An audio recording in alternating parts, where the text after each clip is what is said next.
Congresso de Análise, o Revista Zimbo.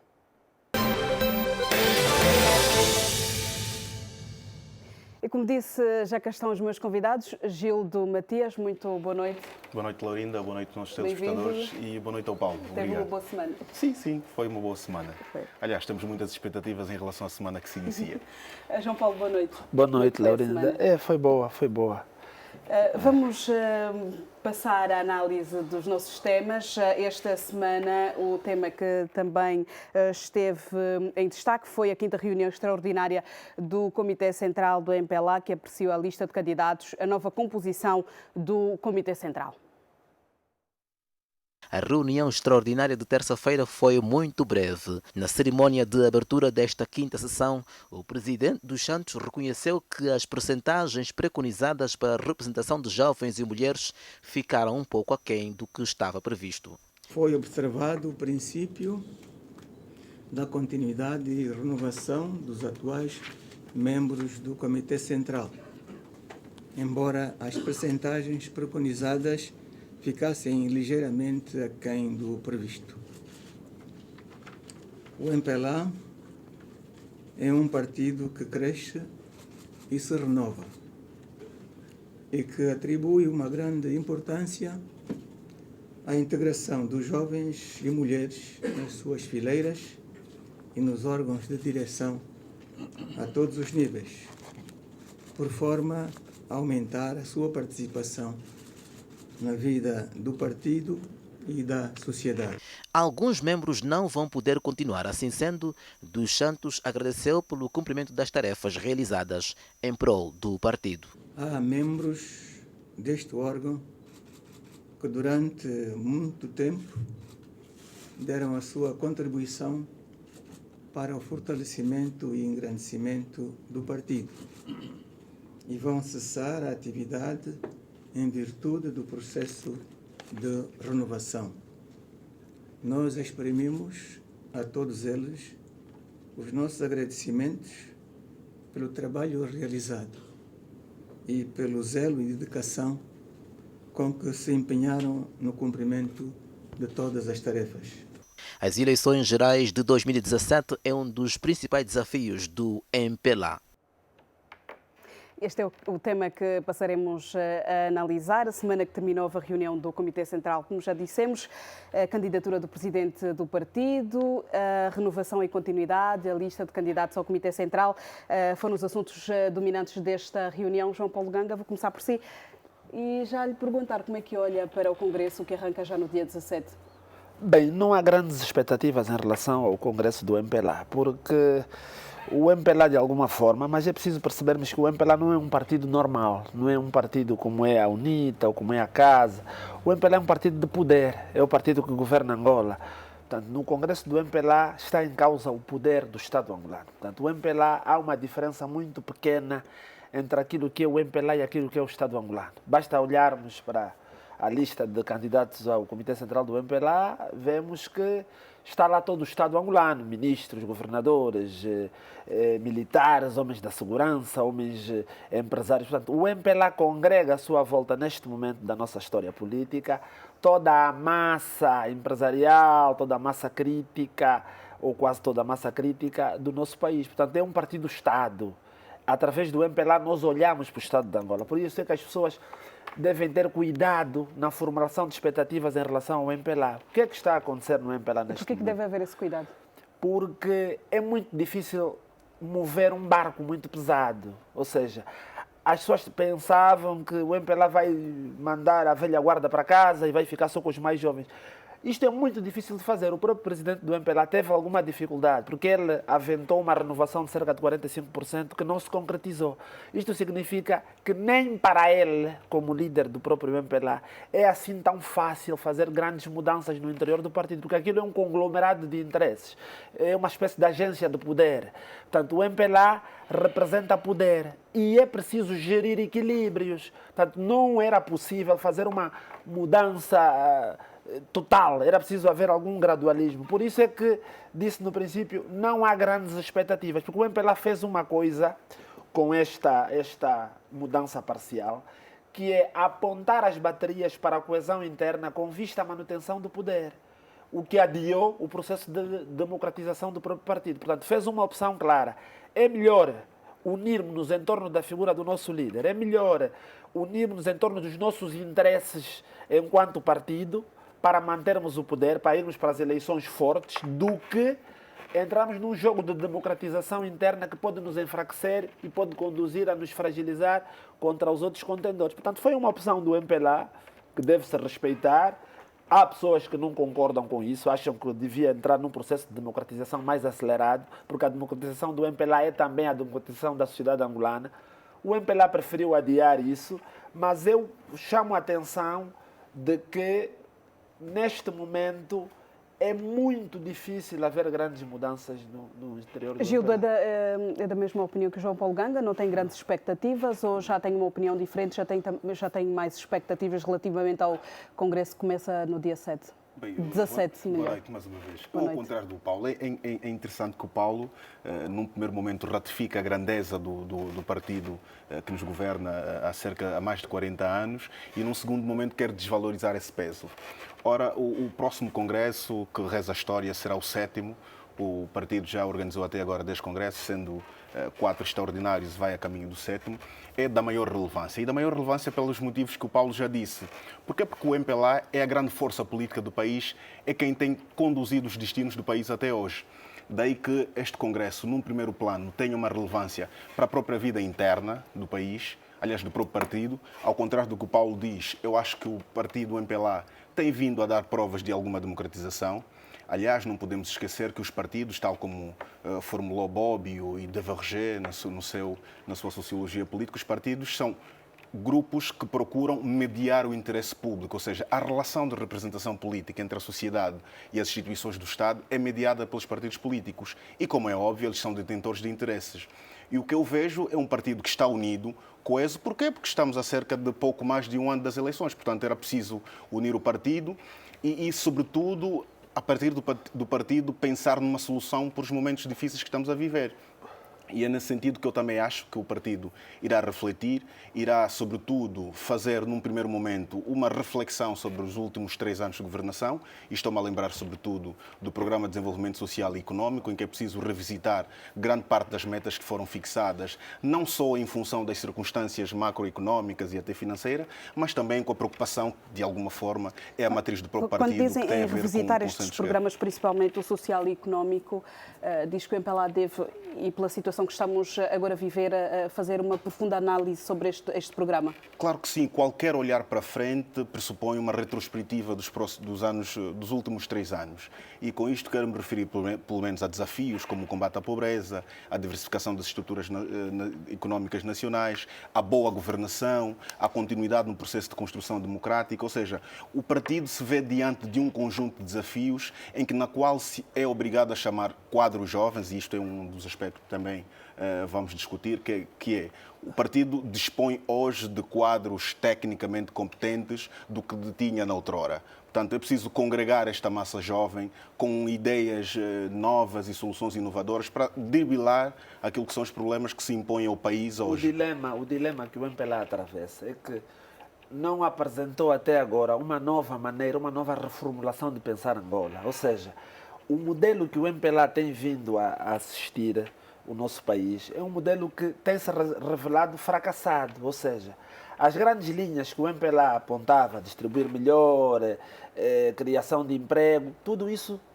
veio revelar, quer dizer, houve uma nudez das políticas do MPLA, ou seja, o MPLA não está a satisfazer os interesses nacionais. Não, mas Porque deixa-me só Não, deixa-me só. Hoje, o MPLA para a sociedade, e é preciso pensar em 3 dimensões do MPLA. Uma, o MPLA consigo próprio.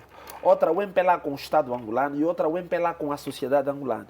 Neste momento, há um grande divórcio entre aquilo que é as políticas do MPLA e a sociedade angolana. Mas do ponto de vista do MPLA consigo mesmo, o MPLA, neste momento, visa apenas manter o poder.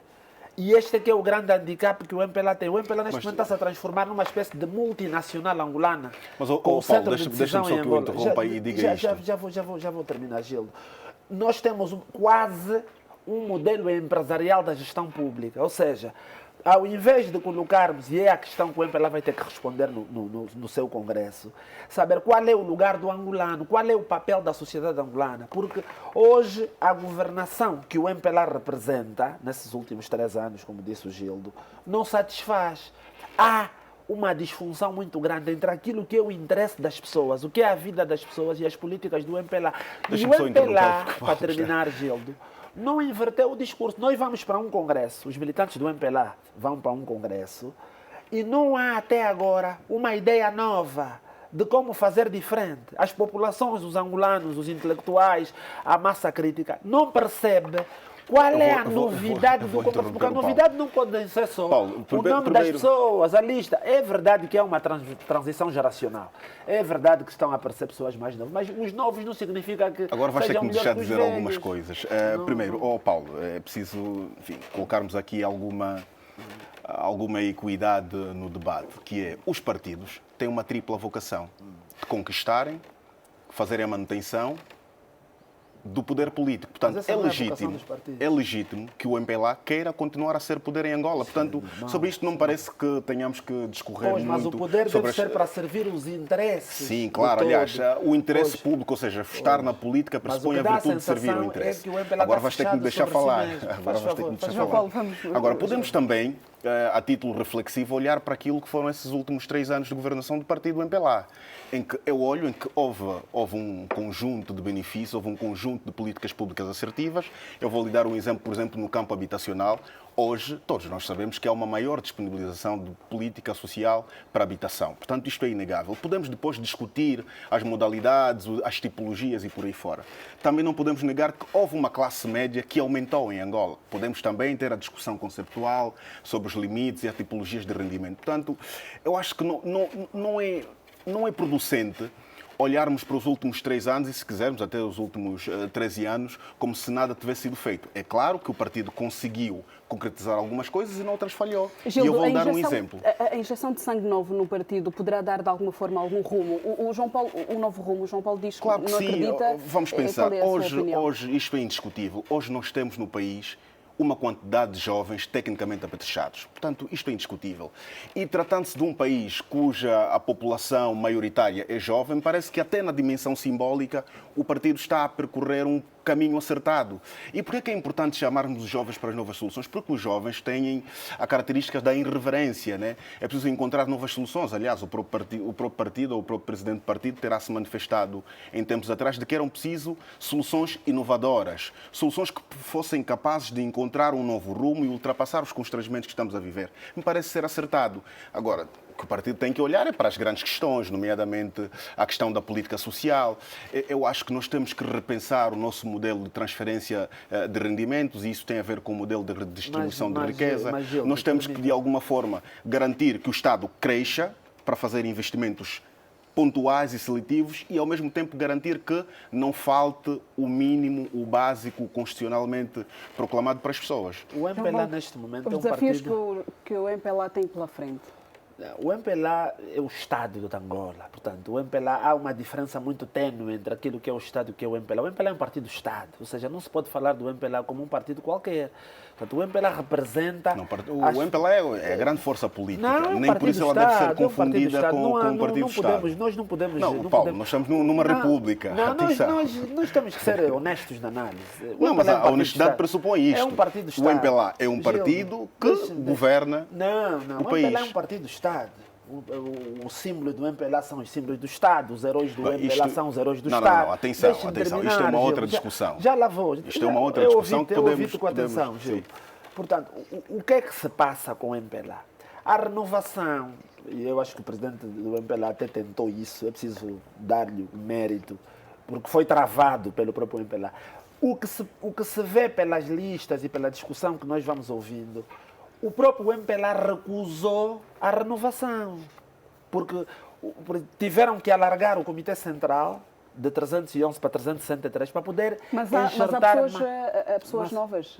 Sim, mas e com muito mérito. O Gildo disse uma coisa importante. O Gildo disse uma coisa muito importante que o presidente do MPLA falou. São jovens, não é? Não, falou de soluções jovens. Não interessa que as pessoas sejam jovens e não saibam nada. Quer dizer, essa ideia de que o mal está nas pessoas porque são mais velhas, quer dizer, nós não podemos...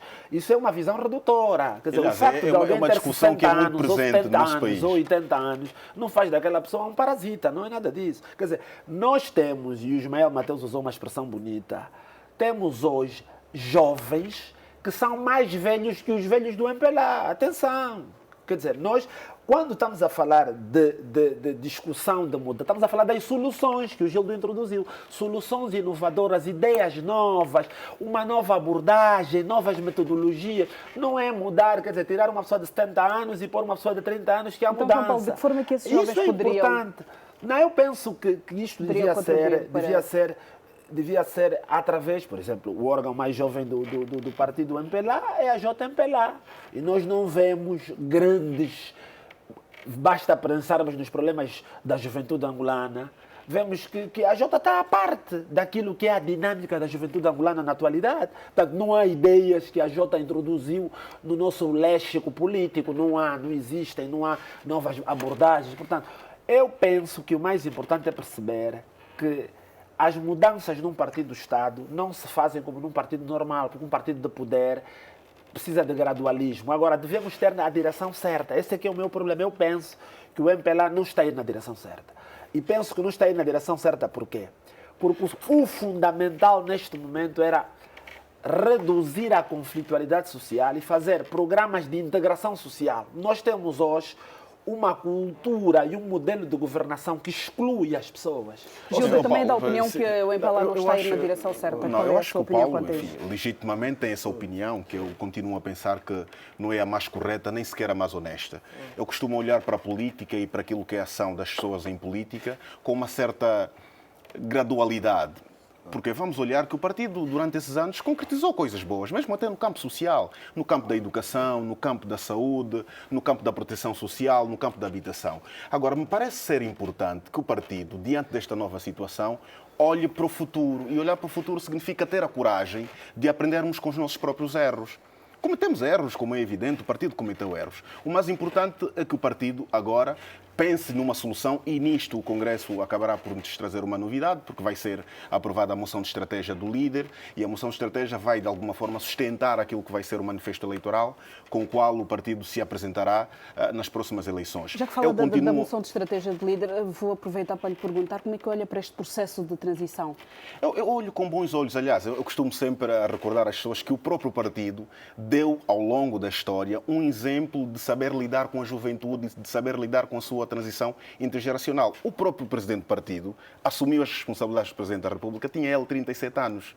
Agora, eu concordo numa coisa com o Paulo, é que olhar para um partido com a dimensão do MPLA e querermos um rejuvenescimento quase que abrupto, é perigoso porque é preciso manter alguma coesão, é preciso manter aquilo que são, enfim, as dinâmicas do próprio partido, né?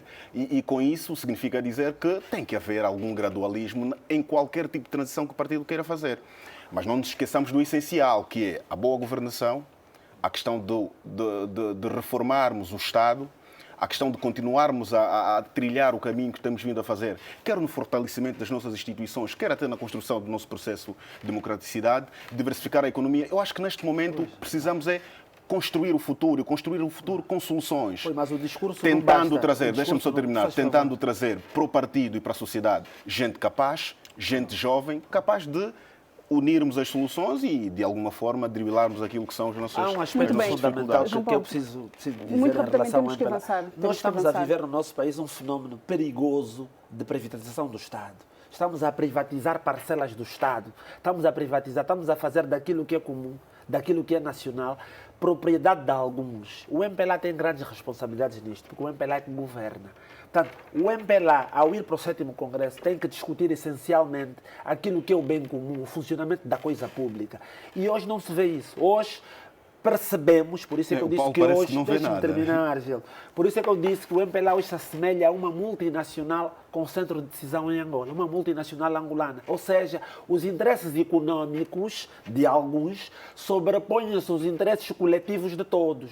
E é por isso que as pessoas mais vulneráveis, as pessoas mais fracas, aquelas pessoas que menos se podem defender, têm hoje uma relação difícil com o MPLA. O MPLA vai ao Congresso, é o 7º, é bom que o MPLA nas discussões se dispa, se possa, aquilo que a gente costuma dizer, voltar ao MUSEC. O MPLA tem que voltar à realidade nacional, porque o MPLA, o excesso de tempo que está no poder, fez com que o MPLA sentisse de alguma forma alguma arrogância. Mas por que acha que é excesso? Acha que o partido não teria legitimidade de se manter no 40 anos, governo? quem fica 40 anos no poder, Não, mas Paulo, atenção, atenção, básico, a política não é caridade. A política tem a sua dimensão de competição. Portanto, é legítimo que o partido queira se manter no poder. Eu não disse que não é legítimo. Não, quando diz excesso, me parece que está a querer qualificar ou adjetivar como se fosse... uma pessoa que está há 40 anos... Como se agora o partido tivesse que dizer, bom, meus amigos, nós não queremos mais governar e, portanto, vamos ficar lá até 100 anos, se quiser. O meu problema não é os 100 anos do MPLA.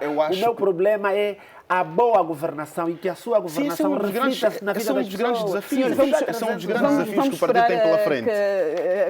Sim, há uma enorme expectativa e quero acreditar que o conclave possa nos trazer novidades em relação a esta matéria. Da vida das pessoas no país, temos mesmo que avançar. Vamos passar para outro tema. Mais de 5 mil casas destruídas e cerca de 5 mil famílias ao relento são os resultados das demolições no Zango. Vou corrigir, mais de 1000 casas. Uma semana marcada por fortes protestos devido à morte de um adolescente de 14 anos.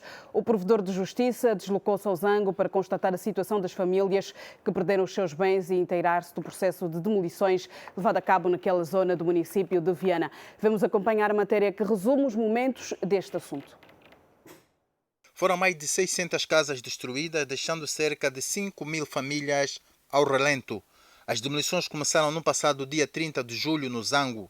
Segundo os moradores, a ação foi efetuada por militares do posto do Comando Unificado, que estavam a cumprir ordens, já que as residências estavam dentro do perímetro da Zona Econômica Especial. Porém, os moradores dizem não ser verdade. Nos aparece essa surpresa que a Zé fica aqui. De repente, assustamos. Demolição? É impossível, meu irmão. A minha casa é a primeira casa. Eles entraram para dentro com máscara, acusaram meu marido que tinha arma de fogo. Eu humilhei a ele, eu disse, veja a posição do meu marido não está dessa forma. E eu disse, simplesmente, nós não somos invasora. Esse terreno nos pertence. Quando estivemos aqui e entramos aqui, era tudo mata por mata, havia cobra. As famílias nem sequer tiveram tempo de recuperar os seus haveres. A ação de destruição aconteceu de madrugada e com forte cordão de militares. Numa madrugada, nós nos sentimos bastante assustados e quando saímos, encontramos a área já sitiada com os militares e sem nenhuma notificação durante o tempo da nossa estadia lá. As casas foram erguidas pelo projeto FOBES, que tem toda a documentação legal para a construção das mesmas. Como é que a zona econômica chega no meio tão público, tão social, para poder demolir um condomínio com mais de 60 casas? Não é? Estamos a falar de um investimento avaliado em 1 bilhão e 200 milhões de kwanzas. Funcionários públicos, funcionários de empresas privadas compraram imóveis aqui e que foram desgraçados pela zona econômica. O cenário de demolição agravou-se com a morte do adolescente Rufino, de 14 anos, no passado dia 6 de agosto. Iam partindo a casa, a criança saiu para ir tirar alguma coisa e o senhor disparou na cabeça da criança. A morte do adolescente gerou uma onda de protestos nas redes sociais por parte de várias figuras públicas. Também o provedor de justiça visitou o local para constatar a real situação. O Estado sabe muitíssimo bem que estes cidadãos são cidadãos eleitores. Esses cidadãos são cidadãos que merecem realmente a sua proteção. Portanto, é dentro deste contexto, dentro da legalidade democrática estabelecida, que nós iremos, na verdade, analisar esta situação e teremos de expô-las às entidades competentes que estiveram na base realmente para sabermos das razões ou sem razões realmente desta destruição destas casas. O diretor do Gabinete Jurídico da Administração de Viana considerou legítimo o processo de demolição de casa no Zango 12 e 3 por serem construídas em reservas fundiárias do Estado. Até o momento, cerca de 1000 casas já foram destruídas e mais de 5 famílias estão ao relento. As demolições, segundo a administração de Viana, vão continuar. A administração de Viana já veio dizer que as demolições vão continuar. Quem em Angola, Gildo, tem o poder de mandar demolir? Bem, eu gostava de fazer 4 notas em relação a este assunto. Quem é a autoridade? E a primeira tem a ver com uma nota de pesar, né? Ficamos a saber que acidentalmente terá sido morto um cidadão angolano, um adolescente de 14 anos. Eu gostava de poder endereçar os meus sentimentos de pesar a esta família, porque de facto é sempre uma tristeza enorme quando perdemos um concidadão, quanto muito uma criança que tinha todo um futuro pela frente. Esses são daqueles acidentes que ninguém gostava, enfim, a ver repetidos, nem prestigiam o país, infelizmente. Segundo, é uma nota de repúdio, porque eu pessoalmente não me revejo nessa forma de fazer política. Parece que andamos muito contentes com a desgraça dos outros. Eu vi representantes até do povo a olharem para esta situação que é triste, que é lamentável, que é indesejável e fazer dela uma arma de arremesso político. Eu acho que nós temos que aprender de uma vez por todas que nem tudo vale em política e estar a usar a desgraça das outras pessoas. Neste assunto já vamos falar sobre este aproveitamento político que muita gente diz que se faz do caso, mas gostava mesmo que focasse o ponto que eu lhe havia colocado. Em Angola, quem tem a autoridade, quem tem a competência para mandar demolir? Acho que é a administração pública. Ora, todas as vezes que o Estado tipifica determinados terrenos ou determinadas zonas, quer como um perímetro de segurança, quer como uma reserva fundiária, falo na melhor das intenções. Porquê? Porque a Constituição diz que o Estado tem a obrigatoriedade de garantir melhores condições de vida para os cidadãos.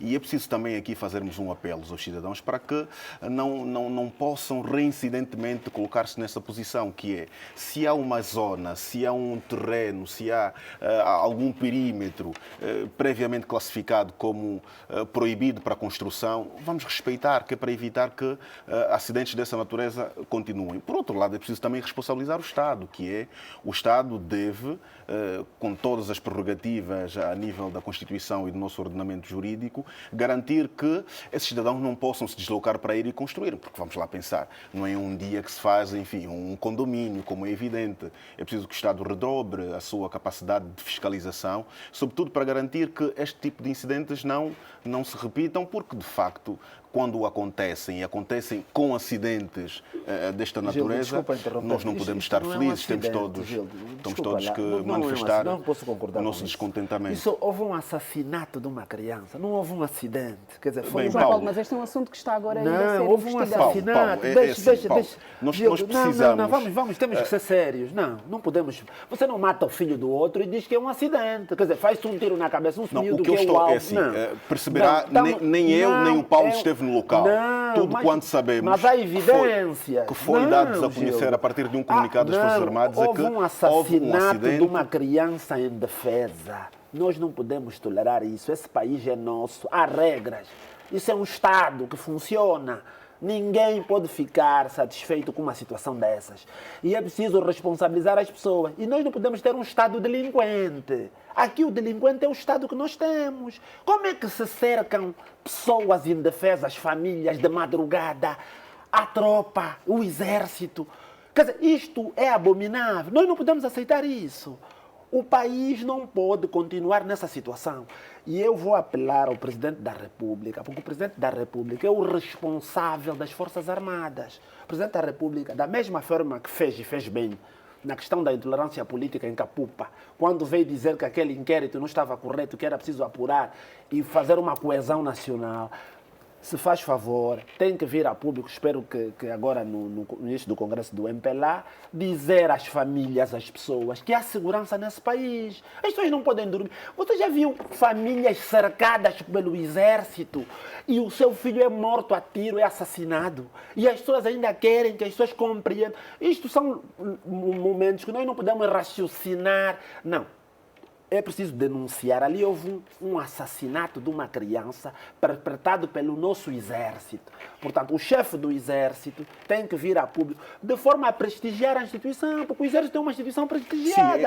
Sim, nem durante a guerra que nós tivemos aqui. É nisto que eu acho nem durante a guerra isso acontecia. Nós crescemos aqui no Partido Único. É assim, eu percebo a indignação do Paulo. E as nossas porque, Forças de facto, Armadas quando morre um cidadão, é toda uma situação de mostrar indignação. Mas o Paulo está a cometer um erro, porque daquilo que sabemos e do que eu sei, o Paulo não esteve no local e eu também não estive, quanto muito podemos aceitar que todas as responsabilidades em relação a esse acidente sejam apuradas e que sejam responsabilizados, porque nós não podemos transmitir às pessoas um clima de insegurança. Aliás, o Estado deve ser... segurança, então são Sim. pessoas que de madrugada... Paulo, E nós depois, concordamos, como explicar, concordamos Gildo, em relação como a esta matéria. explicar Este que as episódio Forças é Armadas, reprovável, não é aceitável e que os culpados devam ser responsabilizados. Em nenhum país do Portanto, mundo, sobre esta matéria estamos de em nenhum acordo. país do mundo, as Forças Armadas vão demolir casas. No meio desta situação Não pode toda, ser qual devia ser? admissível. No meio desta situação Não, é toda, preciso. qual é o papel da administração de Viana? Mas, as casas, as construções surgiram, não houve uma fiscalização e agora veio demolir. Isto é outro problema, não é? É um problema profundo. Em primeiro lugar, de quem é a propriedade do terreno? No caso concreto, em análise, os populares têm razão. Nós sabemos, o Gildo falou bem, que há muitos casos que os populares constroem em zonas interditas, em reservas fundiárias do Estado, em lugares que não podem. De segurança. É verdade. Não é neste caso. Neste caso, as pessoas que estão naquelas casas que foram partidas têm documentação legal comprovativa. Eu próprio tive a ocasião de estar com muitas dessas pessoas e tenho os documentos em dia. Portanto, há uma ilegalidade administrativa, mas nem por... E mesmo que fosse o contrário, mesmo que elas fossem ilegais, as Forças Armadas não têm o direito de cercar. E é por isso que tem que haver uma medida, porque eu estou a dizer isso com muita tristeza. Porque quando houve o encontro da mulher rural, as nossas mamás disseram ao Presidente da República, e o Presidente da República disse isso publicamente, que terrenos delas estavam a ser invadidos por tropas e por generais. As mulheres indefesas desse país disseram isso. Por isso esse miúdo Rufino, neste momento, é o rosto dos angolanos. Quer dizer, os angolanos sentem-se inseguros dentro do seu próprio país. Não pode ser. É importante que haja serenidade, sim senhora. Há essa questão do aproveitamento político, é verdade. Há notícias de pessoas a irem com camisolas de partidos no cemitério. Isso é feio, é horrível. Eu já vou chegar a esta questão. Poxa, Gildo, mas não se pode aceitar que aquilo é matarem uma criança e nós dizer não pode ser. Eu percebo a indignação Gildo, do Paulo. agora eu vou-lhe perguntar, segundo a SOS Habitat, 80% das construções são ilegais. Como é que se resolve esta questão da legalização das terras? Bem, nós, quando mudamos de Constituição, alteramos o sentido de propriedade da terra. O Estado agora é o proprietário da terra, sendo que cabe ao Estado a disponibilização da terra ou a cedência de direitos sobre a terra ou até a construção de habitação condigna às pessoas. Eu acho que nesse momento o Estado que deve tentar é procurar formas de minimizar, porque de facto vamos pensar na vida, suponha que eu estivesse lá naquela situação e visse a minha casa arrombada. Era normal que o Estado poderia garantir o mínimo de segurança para os cidadãos. Aliás, é dever constitucional do Estado fazê-lo. Mas isto não implica que cidadãos, e também sabemos que existem pessoas com práticas reiteradas desse tipo de situações em que lhes é atribuída uma casa numa zona com segurança, eles vendem aquele imóvel e voltam a instalar-se em zonas de segurança. Portanto, aqui também uma pedagogia que o Estado deve procurar assegurar. Agora, é uma situação difícil, é uma situação que tem contornos que, de alguma forma, violam direitos de cidadãos. O que eu peço e o que penso é que haja uma enorme serenidade e que o Estado procure, com a reserva do possível, é claro, assegurar que estas famílias, sobretudo, tenham algum tipo de proteção do Estado, porque o Estado não pode ser visto, nem pode se tornar um opressor. O Estado é protetor. Mas no nosso caso, infelizmente... João Paulo, o provedor de Justiça deslocou-se no dia 9 no Zango, foi para o Zango constatar a realidade daquelas famílias e houve algum... Esteve mal o provedor de Justiça, falou no cidadão eleitor, ainda ouvimos na peça que são eleitores. Ali não se trata de... São pessoas, se são eleitoras, são cidadãos, se são eleitoras ou não. Esteve mal o provedor. Esteve mal o Mas comunicado. O provedor foi impedido também de chegar até lá, foi com a televisão para ser visto. Aquilo ali é uma brincadeira. Há coisas sérias. A vida das pessoas não é uma brincadeira. Isso aí é uma coisa muito séria. A pergunta que tu colocaste é muito importante. Quem tem responsabilidades administrativas nesse processo? O cidadão angolano, com os defeitos todos que nós todos temos como cidadãos. Neste caso das terras, das reservas fundiárias, tem se portado com alguma dignidade. Repare que um cidadão qualquer constrói num terreno, faz um requerimento à sua administração local e leva 3, 4 anos para ser deferido, ou nunca é deferido. Portanto, o problema está nas administrações municipais e locais, o problema está no Estado, não está no cidadão. E nós temos que criar aqui uma cultura de respeito à dignidade humana. Nós não podemos ter essa cultura de que sempre que há um problema, o culpado é o cidadão. O cidadão tem que ter instituições credíveis. Por isso é que neste momento, como aqui há uma impunidade dos generais, os generais sentem-se todos poderosos de Angola. O único general, entre aspas, que nós temos acima deles é o Presidente da República. Por isso é que nós população, as pessoas mais fracas, mais indefesas, têm que recorrer ao Presidente da República, porque senão há um clima de impunidade, porque este processo, só o Rufino é que deu visibilidade, a morte do miúdo é que dá visibilidade ao processo, mas este processo é recorrente, há casos. Paulo, nós também temos. Como é que se resolve esta questão? Já ia dar. Eu acho que nós temos que ter alguma sobriedade. O momento é um momento muito sensível. Morreu um cidadão, estamos todos muito tristes, sentimos muito pela família, mas nós precisamos ter alguma sobriedade, aprender a respeitar as instituições.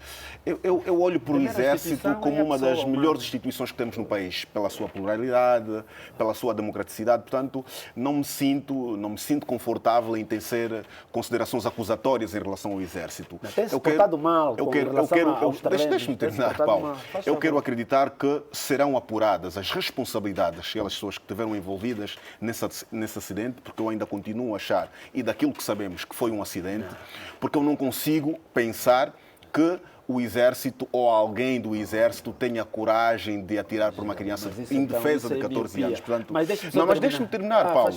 Eu acho que nós temos que esperar que as autoridades competentes façam o seu trabalho e que essas pessoas sejam responsabilizadas, porque nós, de facto, e devo concordar aqui com o Paulo, não podemos construir no país um sentimento de impunidade e de desresponsabilização. Há uma questão que é preciso falarmos aqui, que é a questão das vítimas. As vítimas, quer de intolerância, quer de demolições. Nós temos, está crescendo no nosso país. E eu trouxe um jornal que traz um título muito triste. Mais de 500 mulheres violadas em Luanda. Isto, o que é que tem a ver com o problema que estamos a discutir? Tem a ver com as vítimas. Nós estamos a ter um país com muitas vítimas. Vítimas de intolerância política, vítimas de violação. Nós temos que criar rapidamente centros de apoio à vítima. Porque esta família e estas famílias que vão dormir ao relento, que sofrem atropelos aos direitos humanos e à sua vida pessoal, precisam de acompanhamento. E o Estado tem que criar mecanismos urgentemente de acompanhamento das famílias angolanas.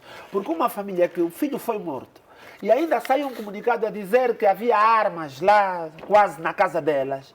Quer dizer, isso é revoltante. Quando o Estado, quer dizer, em vez de fazer a sua função de apoiar as populações, é o opressor. E isso é preciso ser denunciado. Nós não podemos pactuar com esse tipo de atividade. Nós temos que denunciar. Quanto à questão das administrações municipais, há um sistema, como nós todos sabemos, de corrupção instalada nas administrações municipais. Ou seja, muitos cidadãos constroem sob abrigo dos fiscais, recebem, pagam, deixam-nos construir, depois vai lá outro fiscal e parte a casa. Portanto, nós temos aqui um sistema de corrupção instalado nas administrações municipais. Há que haver maior fiscalização e a administração tem que haver, até porque rigoroso nestes processos de construção. Tem que haver, até porque num primeiro momento precisamos de evitar que esses episódios se repitam. E isto só é possível se o Estado ou se a administração puder cumprir com o seu papel. É claro que temos muitas debilidades e, aliás, o Paulo acabou de falar aqui de uma questão que nós todos sabemos que é uma prática recorrente. Precisamos todos de encontrar soluções para os problemas que temos, quer até a nível das próprias debilidades e até a nível da dimensão corruptiva da própria administração pública. Mas o que eu gostaria mesmo de dizer é que nós temos, enquanto Estado, de encontrar soluções para os nossos problemas. Nós temos, sobretudo, que encontrar soluções para os nossos problemas, procurando salvaguardar, sobretudo, o interesse das famílias vulneráveis. O Paulo acabou aqui de falar sobre a questão da vítima. Aliás, há toda uma tradição a nível até do direito civil, em que muitas das vezes esquecem-se das vítimas, ou seja, aquelas pessoas que são vítimas de episódios trágicos como estes. É preciso garantir que o Estado, que tem uma rubrica de proteção social e, sobretudo, na dimensão da proteção social não contributiva, precise ou possa, de alguma forma, minimizar o impacto desse tipo de acontecimentos na vida das pessoas. Vamos avançar com outros temas, João Paulo, temos mesmo que avançar. O novo projeto de lei da imprensa fixa 35 milhões de kwanzas como capital inicial para o exercício da rádio e também da televisão em Angola. O pacote legislativo para o exercício da atividade de rádio e televisão, a lei da imprensa e o estatuto de jornalista foi aprovado na generalidade pelos deputados da Assembleia Nacional. O projeto de lei de imprensa, o estatuto do jornalista e os projetos de lei sobre o exercício das atividades de radiodifusão e de televisão passaram pelo crivo dos deputados da Assembleia Nacional para a votação na generalidade. um passo há muito esperado pela classe. Mas ainda assim, as propostas parecem não refletir as expectativas do Sindicato dos Jornalistas. A nossa expectativa era que a Lei de Imprensa 2006 fosse, de facto, conformada com a Constituição, mas não esperávamos ver algum conteúdo, por exemplo, alterado, sobretudo a desfavor daquilo que é a expectativa da classe. O que nós esperávamos é de uma lei de imprensa que pudesse ser conformada com a Constituição, mas também que antevisse alguns avanços, exatamente. E o que nós tivemos é que a lei de imprensa, ou o projeto de lei de imprensa aprovado na generalidade, apresentava determinadas situações, como sendo a questão da carteira, a composição da entidade reguladora, assim como a questão dos incentivos, diferente daquilo que estabelece a lei vigente ou a lei de imprensa vigente. O novo pacote define como capital 35 milhões de kwanzas para quem quiser abrir uma rádio ou uma televisão. A rádio, por exemplo, local, acho que não devia ter tanta exigência quanto, por exemplo, uma rádio de âmbito nacional. Este capital social mínimo que é colocado é para assegurar que os projetos futuros e, eventualmente, mesmo os existentes, sejam projetos sólidos, sejam projetos que não nasçam para desaparecer de forma efêmera. O pacote de leis da comunicação social também viu aprovada na Generalidade a proposta de criação do Estatuto e da Carteira Profissional para os jornalistas. Na prática, apenas os licenciados em comunicação social ou numa área equivalente poderão exercer a profissão. É esse o espírito da lei e estamos completamente de acordo em relação à questão do Estatuto. A nossa preocupação era em relação à questão do curso médio de jornalismo que nós continuamos a ter. Há uma divergência, não há um consenso em relação a isso, há uma divergência dentro da própria classe, há uns que entendem que devíamos de facto colocar limites a isso, não se devia abrir as portas ao curso médio de jornalismo, mas a nossa perspectiva é que, havendo um curso médio de jornalismo, não podemos coartar isso, podemos abrir como exceção, não é? Como exceção à regra, porque é um curso específico, sendo um curso técnico, achamos que sim, cabe também, ou deverão caber pelo menos, esses profissionais, ou deverão estar contemplados também esses profissionais no Estatuto de Jornalista. Continuamos a discutir, vamos ver se também essa situação seja acolhida no Estatuto de Jornalista. A seguir a esta primeira etapa, os documentos seguem para a discussão na especialidade. Só depois voltarão para a votação final e global.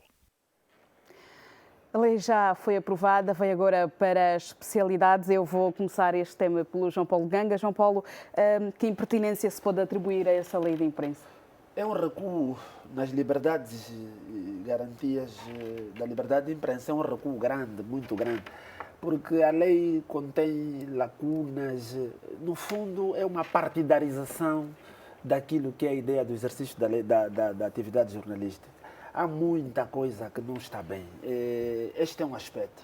Por outro lado, há o aspecto do órgão regulador que compõe X pessoas do MPLA, X da UNITA, a ERCA. Quer dizer, aquilo são modelos completamente arcaicos, já ultrapassados, já ninguém usa isso.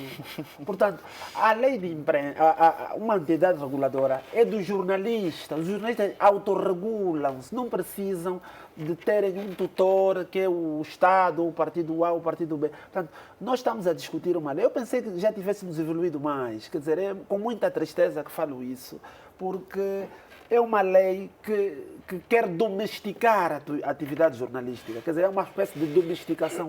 E isto hoje já não é possível com o mundo digital, com as redes sociais. Portanto, não é possível controlar no sentido que se tinha no passado o jornalismo, a informação. Hoje o Estado perdeu o monopólio da informação.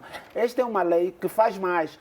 Reduz a atividade jornalística àquelas pessoas que têm curso de comunicação social. Isto é uma aberração, portanto, porque o jornalismo não é uma profissão, é uma profissão liberal, não é uma profissão como outra, como é a medicina, é uma profissão livre. É evidente que é preciso de ter alguns componentes, alguns cânones, mas há pessoas que têm uma tarimba, nasceram e praticaram jornalismo durante 30 anos sem necessidade de um curso superior.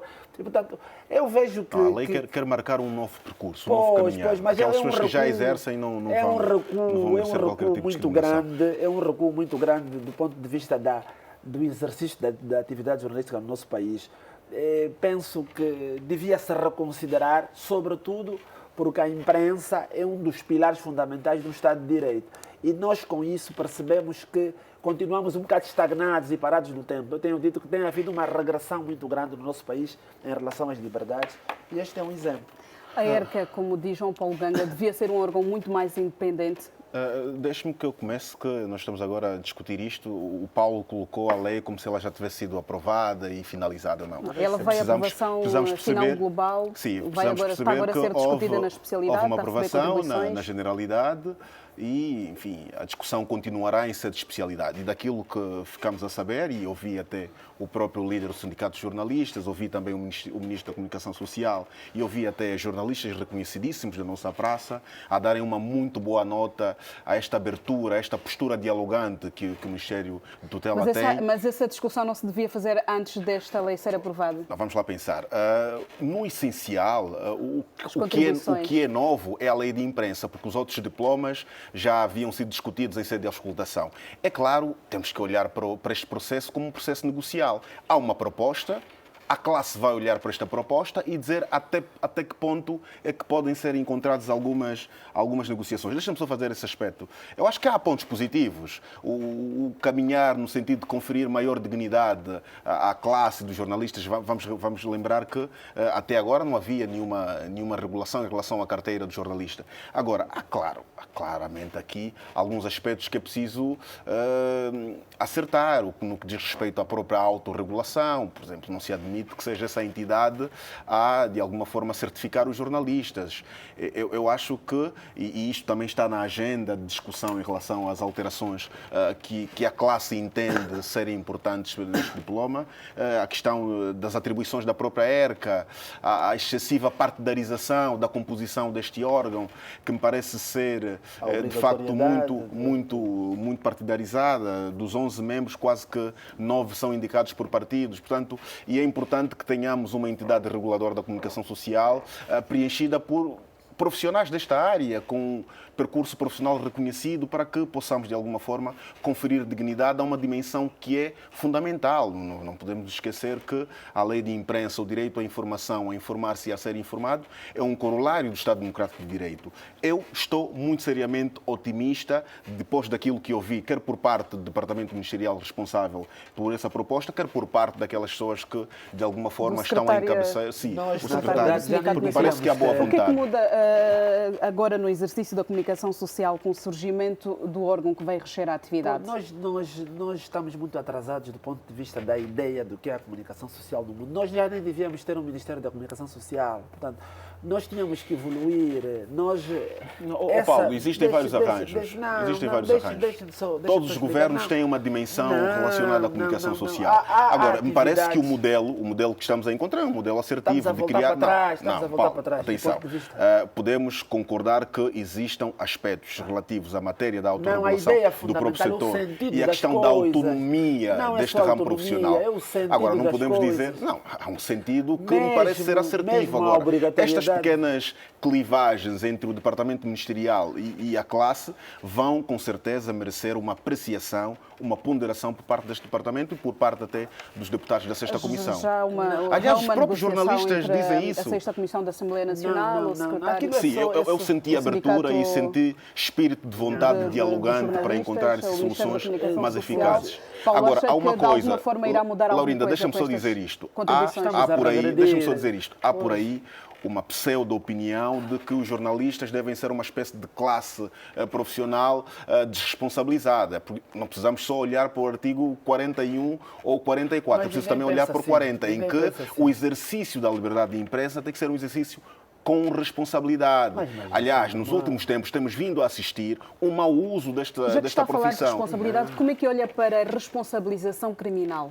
Eu olho com bons olhos, porque, como disse, o artigo 40, no seu ponto 3 da Constituição, impõe limites ao exercício da liberdade de imprensa. Agora, nós não podemos querer construir a opinião de que os jornalistas são uma classe de privilegiados que podem desonrar o bom nome, que podem violar o segredo de Estado. Tem alguns exemplos? Tem exemplos, Laurinda. Vamos olhar para a quantidade de folhetins que hoje andam por aí. Mas por que olhas para o folhetim e não olhas para o Jornal de Angola, ou para a TPA ou para a Rádio Nacional? Não. Podemos encontrar encontrar vários exemplos. Atenção, eu não estou contra o exercício de imprensa. Nós temos que ser rigorosos. O que eu estou a dizer é que interessa-nos a todos a termos uma classe de jornalista que cumpra o projeto de lei está feito a pensar numa ideia de comunicação social estatal. Por isso é que eu estou a dizer que é uma regressão. Não, e nisto concordamos, Paulo. Nisto concordamos, sim, senhor. Não concordamos. É o que eu estou a dizer. Este pacote tem aspectos bons e aspectos maus. O que eu acho é que nos aspectos maus deve haver uma concertação entre a classe e o Ministério proponente e os deputados do MPLA. Nós acabamos por não perceber quais são os casos concretos a que... Sim, o que eu disse é que tem havido reiteradamente um mau uso da profissão de ser jornalista. Não é e esses exemplos são, aliás, eu vou só dar um exemplo. Muito farmacêutico, sim, o que eu estou, daí que seja importante impor alguma responsabilidade. O Paulo, há uns programas atrás, veio cá com um jornal e disse que ia processar aquele jornal. Sim. Portanto, é só mais um exemplo e podemos encontrar outros. Agora, não quer dizer, atenção, não quer dizer, não, é só um exemplo de como muitas das vezes a nossa classe jornalista, sim. Agora, não estou a dizer que os órgãos públicos estão isentos de alguma falta de assertividade no exercício da profissão de jornalista. Normalmente, eu sou uma pessoa idônea. E acha que esses exemplos devem ser multiplicados? O problema de um mau jornal não quer dizer que a imprensa seja má. Paulo, um mau atenção, médico não faz a classe médica má. O que estamos a dizer, nós não estamos a chamar os jornalistas de maus, Paulo. O que nós estamos a dizer é que deve haver responsabilização no exercício de qualquer atividade profissional. Devia ser uma responsabilização civil? Não, é uma responsabilização nos termos da Constituição, civil, criminal. Portanto, o jornalismo sobre isto não temos qualquer tipo de dúvida. Deve estar sujeita à lei e à Constituição. Todo mundo está de acordo com isso. Não é isso que está em causa. O que está em causa? Porque nisto estamos de acordo, Deixa-me terminar, Gildo. O projeto de lei é um projeto que visa cercear as liberdades do jornalista. Mas nisto também concordo em que tem que haver mudança. Relativamente ao caso que falou Gildo, sempre processou o jornal ou não? Já disse que sim. E achas que aquilo é um exemplo de jornalismo? Nós não podemos, porque há um mau médico dizer que a classe médica... Não, Paulo, o que nós estamos a dizer... Nós não estamos a condenar todos os jornalistas. Eu conheço, graças a Deus, muitos bons jornalistas. Mas assim não podemos falar... O que eu estou a dizer é que os jornalistas, tal como qualquer outra classe de profissionais, devem ser responsabilizados quando infringirem a lei e a Constituição. As liberdades protege os jornalistas ou não, é o que nós estamos a discutir aqui. O que eu estou a dizer é que este projeto de lei é uma regressão das liberdades. Isto vai cercear as liberdades, tenta domesticar os jornalistas, tenta impor limites às atividades jornalísticas. Este projeto é mau. A liberdade da imprensa é posta em causa com este pacote? Sim, em Angola já temos uma liberdade de imprensa muito difícil. Porque essa liberdade de imprensa não é só fazer um título a falar mal do governo, não é isso. A liberdade de imprensa implica que o Jornal da Angola, ou a TPA, ou a Rádio Nacional, os órgãos prestem um bom serviço público. Prestem serviço público. O serviço público tem que acontecer para o cidadão que está em Luanda, como o que está no Cunene. O mesmo cidadão que está em Luanda tem que ter o mesmo direito do que está no Uambo, tem que ter acesso à informação. Uma das garantias da liberdade de imprensa é o acesso e os direitos à informação. Nós temos problemas aqui de acesso à informação. E esse acesso à informação condiciona a atividade jornalística. Nós não podemos discutir liberdade de imprensa sem o acesso às fontes. As pessoas têm acesso este projeto fala sobre as fontes. O ministro António, o governador Manuel, o presidente da República, tem que falar para a imprensa, tem que ser obrigado, entre aspas. Nós não podemos ter um ministro, um presidente de um partido político que só fala quando quer, quando lhe apetece.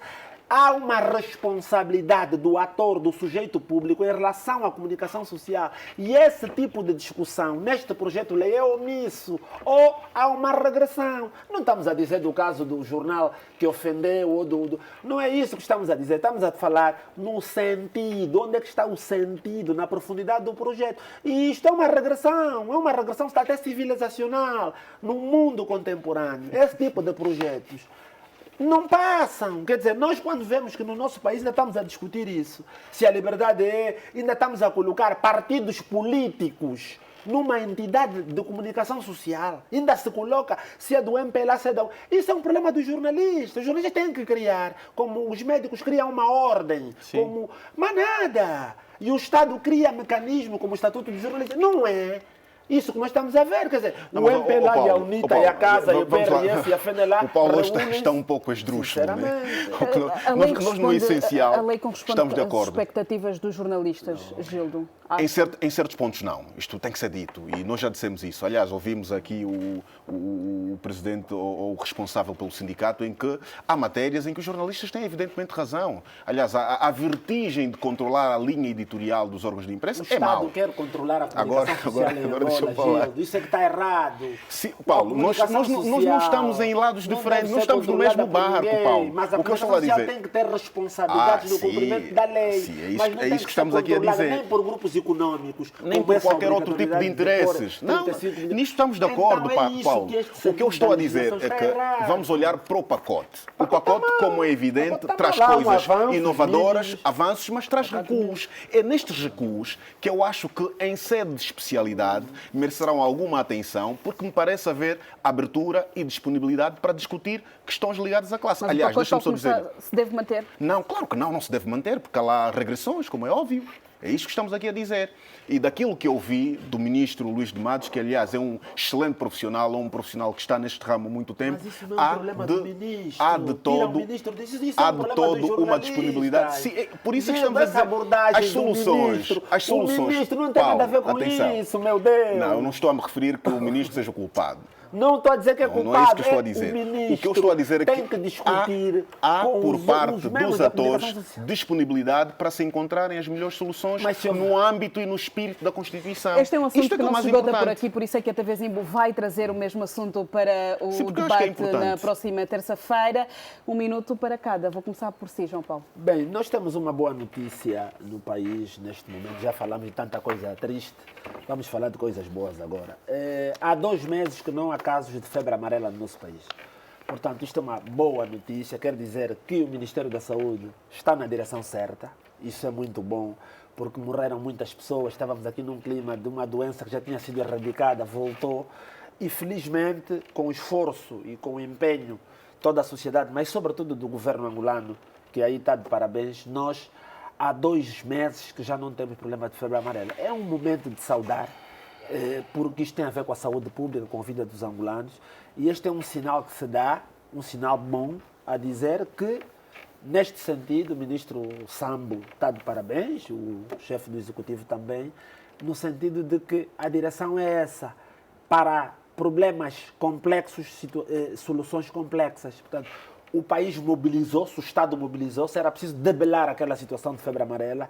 Esperemos que continuemos a debelar a outras situações e fazer um apelo ao governador de Luanda, o general Higino Carneiro, que prometeu-nos, a todos nós, que em 90 dias ia acabar com o lixo.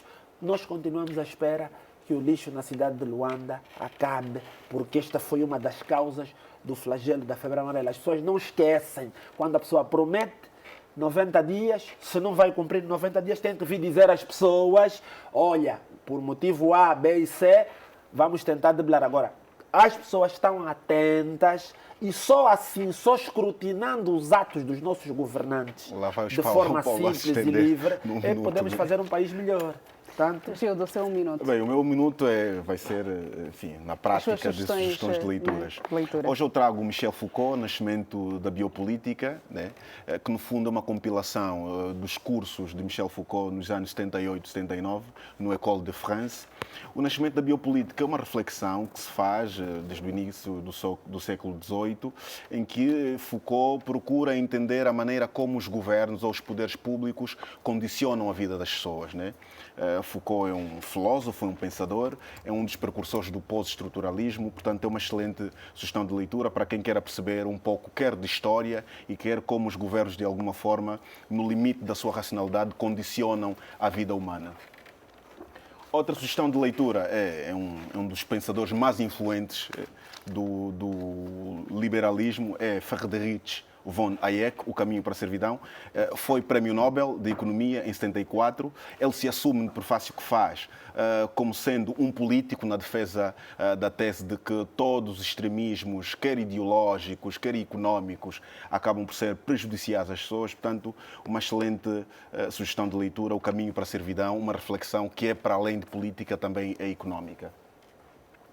Bom, quem fala de Hayek tem que falar de Keynes, né, para colocar aqui alguma justiça. Trago teoria geral do emprego do júri da moeda. Keynes, para quem não sabe, é o principal precursor do intervencionismo estatal. Foi Keynes que, de alguma forma, condicionou toda uma viragem neoliberal para uma viragem mais intervencionista. Portanto, teoria geral do emprego do júri da moeda, John Maynard Keynes. E, por último, trago o novo Marx, Thomas Piketty, né, o Capital no século XXI, que, no fundo, é uma espécie de reconstituição daquilo que eram as teses de Marx, né? É tentar compreender de que forma o capital e o trabalho têm evoluído ao longo desses anos, com um olhar muito centrado naquilo que são as desigualdades. Ou seja, temos vindo a assistir, de alguns anos a esta parte, um agudizar das desigualdades. Portanto, é preciso que os governos, à escala global, prestem maior atenção à questão das desigualdades, porque é estruturante para as nossas sociedades. Muito obrigada aos dois por mais esta presença e também por este debate. Isto acontece em diretos. Continuação de uma ótima noite e boa semana para os dois. Obrigado, boa semana para si e boa semana para os nossos telespectadores. Muito obrigado. E termina aqui o espaço de análise de Revista Zimbo.